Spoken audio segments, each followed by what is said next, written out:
मां नर्मदा को गंगा समान पवित्र नदी माना जाता है, जिसे मध्य भारत की आत्मा भी कहा जाता है।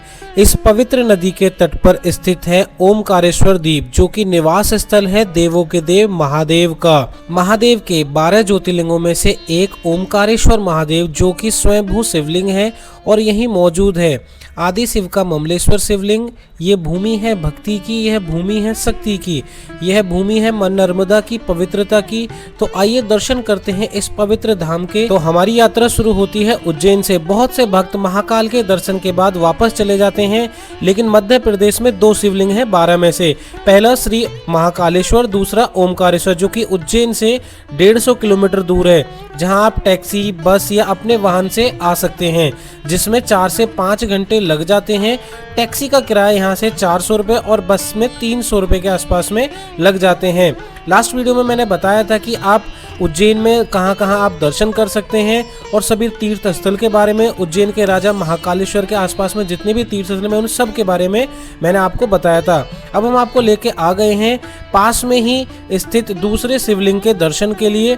माँ गंगा के बाद सबसे पवित्र नदी माँ नर्मदा है, जिनकी परिक्रमा भी होती है, और इन्हीं के तट पर बसे हुए हैं महादेव।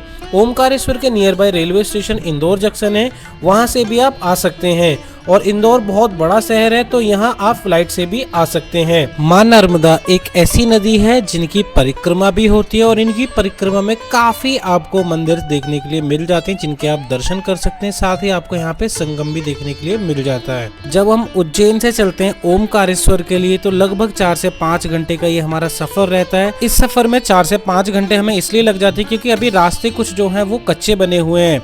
4 से 5 घंटे के बाद हम पहुंच जाते हैं सीधे हम श्री ओमकारेश्वर तीर्थ नगरी में।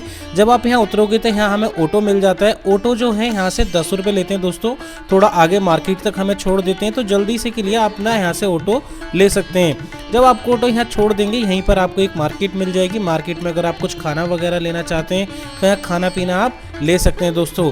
यही मार्केट से ही रास्ता पूरा गुजरता हुआ जाता है दोस्तों मां नर्मदा के तट के लिए, और वहीं आपको ओमकारेश्वर मंदिर के दर्शन होने वाले हैं।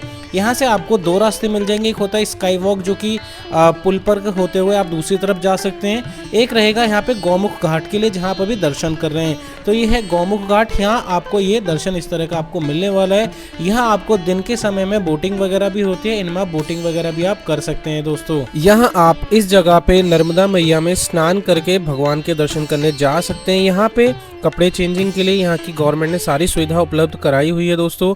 साथ ही ये जो ऊपर आपको लाइटिंग नजर आ रही है, ये बना हुआ है स्काई वॉक वाला पुल, जो कि झूला वाला पुल है दोस्तों। जैसे कि आपने हरिद्वार की तरफ देखा होगा ना, ऋषिकेश के अंदर, सेम वैसे ही झूला पुल यहाँ पे बना हुआ है। झूले की तरह आपको सेम टू सेम आपको ऋषिकेश की तरह यहाँ महसूस होने वाला है। आप देख सकते हो माँ नर्मदा मैया के पास में कितनी ज्यादा भीड़ अभी श्रद्धालुओं की आई हुई है। यहाँ पे वोटिंग वगैरह भी होती है। वोटिंग के टाइमिंग के हिसाब से दोस्तों यहाँ पे चार्जेस आपको अलग अलग देखने के लिए मिल जाते हैं। सामने दूसरी की तरफ आप देखोगे तो जो लाल लाल पत्थर जहाँ लाइटिंग नजर आ रही है, ये ऊपर पहाड़ी पर स्थित है दोस्तों भगवान की शिवलिंग, जिनके आज हम आपको दर्शन कराने वाले हैं। आप वोटिंग के थ्रू और स्काई वॉक के थ्रू आप दूसरी तरफ जा सकते हैं। वो जो सामने की तरफ है, ये मुख्य ओमकारेश्वर मंदिर मदांता द्वीप पर स्थित है। एक अन्य महत्वपूर्ण मंदिर और है यहाँ, जो कि ममलेश्वर महादेव का मंदिर है। नर्मदा नदी जो है, इनको 2 भागों में बांटा गया है। ओम के आकार का द्वीप बनाती है, जिससे नदी स्वयं पवित्र हो जाती है, और इसके पत्थरों का जो है ना दोस्तों स्वयंभू शिवलिंग है।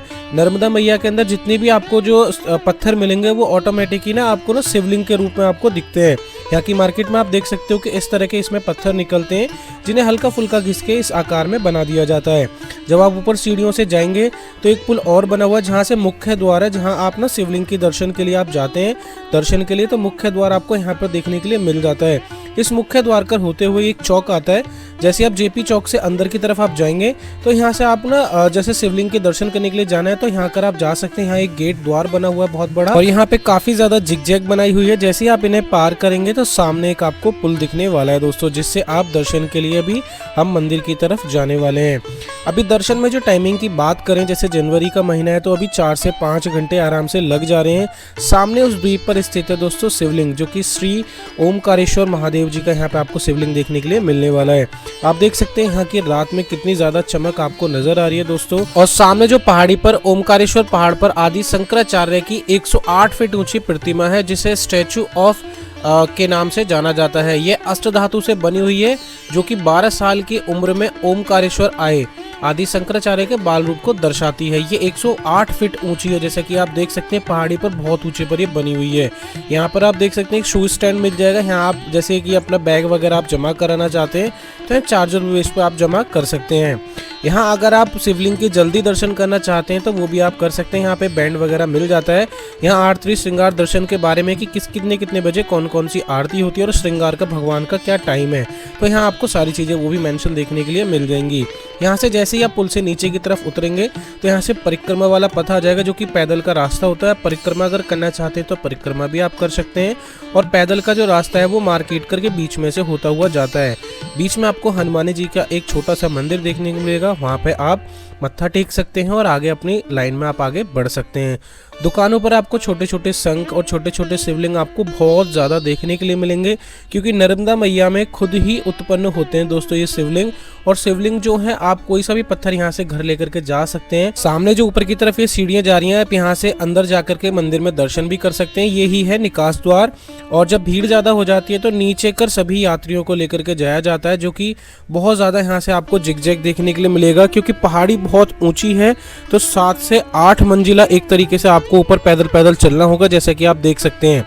मतलब जिगजैग बना हुआ है। जब यहाँ भक्तों की भीड़ ज़्यादा हो जाती है तो यहाँ के जो कर्मचारी होते हैं इस रास्ते को खोल देते हैं, जो कि काफ़ी ज़्यादा जिगजैग बना हुआ है। और रास्ते में आप भीड़ देख सकते हो कितनी ज़्यादा भक्तों की यहाँ पर भीड़ है।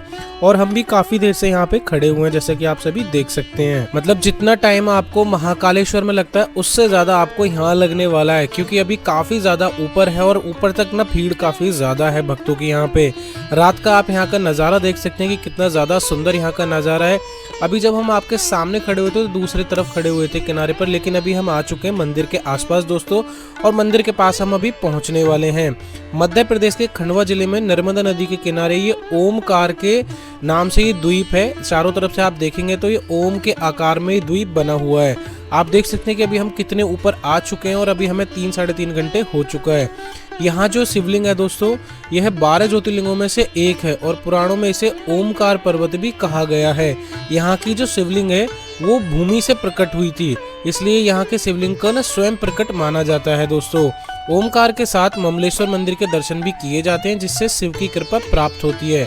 माना जाता है कि शिव जी प्रतिदिन रात में यहाँ सोने आते हैं और उनके दर्शन भी सभी तीर्थ यात्रियों को पूर्ण होते हैं। नर्मदा नदी के उत्तरी तट पर स्थित एक मात्र यह ज्योतिर्लिंग है दोस्तों। और भक्त ओमकारेश्वर की परिक्रमा 7 से 8 किलोमीटर की करते हैं, जिनमें कई प्राचीन स्थल आते हैं, जिनमें कई सारे मंदिर और भी देखने के लिए मिल जाते हैं। यहाँ शनिदेव की भी आपको एक मूर्ति देखने के लिए मिल जाएगी, जिनके आप दर्शन कर सकते हैं। और साथ ही आप अंदर की तरफ जाएंगे तो यहाँ थोड़ा सा घुमावदार यहाँ पे आपको रास्ता देखने के लिए मिलेगा, जो कि थोड़ा ऊपर नीचे बना हुआ है दोस्तों, जिसमें आप अभी मंदिर की तरफ हम जा रहे हैं दोस्तों दर्शन के लिए। इस प्रांगण में यानी कि मंदिर के प्रांगण में नंदी की मूर्ति स्थापित की गई है और नंदी के भी आप दर्शन यहाँ पर आकर के आप कर सकते हैं। साथ ही सामने की तरफ आपको कई सारे स्तंभ नजर आएंगे। ऐसा स्तंभ जो है अन्य मूर्तियों के पास में नहीं मिलता है, लेकिन ओमकारेश्वर महादेव के आप मंदिर के अंदर देख सकते हो कि काफ़ी ज़्यादा यहाँ आपको स्तंभ नज़र आएंगे और इनके ऊपर जो आप कलाकारी देखोगे काफ़ी ज़्यादा आपको पुरानी देखने के लिए मिल जाएगी। यहाँ पर आप दर्शन कर सकते हैं। अगर आप बेल पत्र जल आदि लेकर के आते हैं तो यहाँ पर उनके अलग अलग स्थान बनाए हुए हैं। तो जल आप एक तरफ चढ़ाएं, पत्र आदि आप एक तरफ चढ़ाएं, तो दोनों तरफ आपको ये चीज़ें यहाँ पर देखने के लिए मिल जाएंगी, जिससे कि यहाँ की जो साफ सफाई है वो अच्छे से बनी रहे।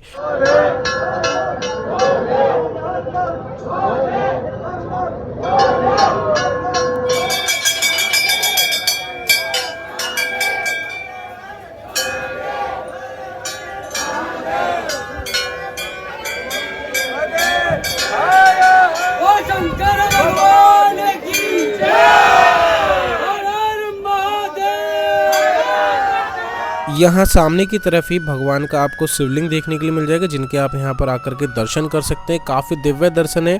ओमकारेश्वर को रहस्यमय अक्षर की अभिव्यक्ति माना जाता है, जिसके बारे में माना जाता है कि यह ब्रह्मांड की रचना से पहले अस्तित्व में आया था।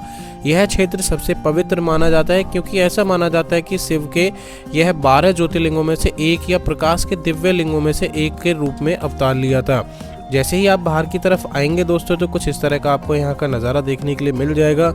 यह रास्ता वही है जिससे अभी हम गए थे और जहाँ आपको काफ़ी ज़्यादा भीड़ देखने के लिए मिल जा रही थी। रात में कपाट बंद कर दिए जाते हैं, इसलिए जितने भी यात्री अंदर होते हैं सिर्फ उनको ही दर्शन करवाए जाते हैं, उसके बाद सभी को बाहर भेज दिया जाता है। तो इस तरह से आप यहाँ आकर के ओमकारेश्वर महादेव जी के दर्शन आप कर सकते हैं। इसके बाद आप इस पुल पर चढ़ के दूसरी तरफ आपको ममलेश्वर महादेव जी का मंदिर है, आप ममलेश्वर की महादेव जी के भी आप दर्शन करें, तभी आपकी यात्रा जो है वो पूर्ण मानी जाती है। यह है दोस्तों श्री ओमकारेश्वर ज्योतिर्लिंग का मंदिर, जहाँ अभी हम दर्शन करके वापस आ रहे हैं। दोस्तों ये मदानता इसका जो मतलब जहाँ ये पहाड़ी है, इसको मदानता पहाड़ी के नाम से भी जाना जाता है और ये ओम के आकार में पूरी पहाड़ी बनी हुई है। इसके दोनों तरफ कर ये जो हमारी नर्मदा मैया है वो गुजरती हैं। आप देख सकते हैं कि कितनी ज्यादा यहाँ पे आपको चमक नज़ारा कितना अच्छा देखने के लिए मिल जा रहा है। श्री ओमकारेश्वर महादेव के बाद आप परिक्रमा और फिर ममलेश्वर महादेव जी के दर्शन जरूर करें। उसके बाद आप यहाँ पर आप चारों तरफ आप घूम सकते हैं। जब आप यहाँ पे परिक्रमा के लिए जाते हैं तो यहाँ पे आपको काफ़ी ज़्यादा और भी मंदिर यहाँ देखने के लिए मिल जाते हैं। यह है श्री ममलेश्वर महादेव मंदिर। इस मंदिर के अंदर भी आप दर्शन करें।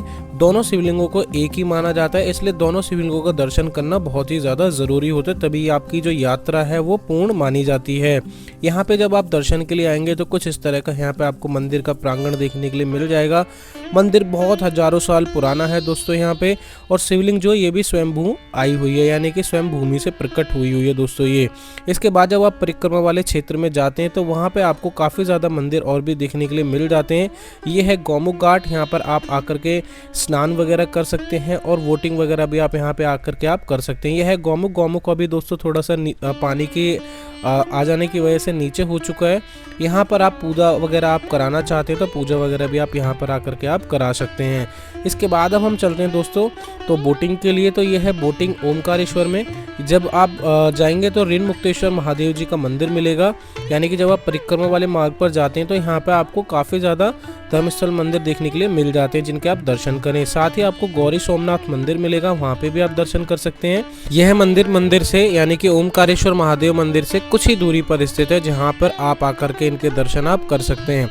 जब हम परिक्रमा के लिए आएंगे तो ये सारे मंदिर आपको वहाँ पर देखने के लिए मिल जाएंगे। आप यहाँ का आप आर्किटेक्चर आप यहाँ का देख सकते हो कितना ज़्यादा बढ़िया है, और जो यहाँ की शिवलिंग है वो काफ़ी ज़्यादा बड़ी है दोस्तों।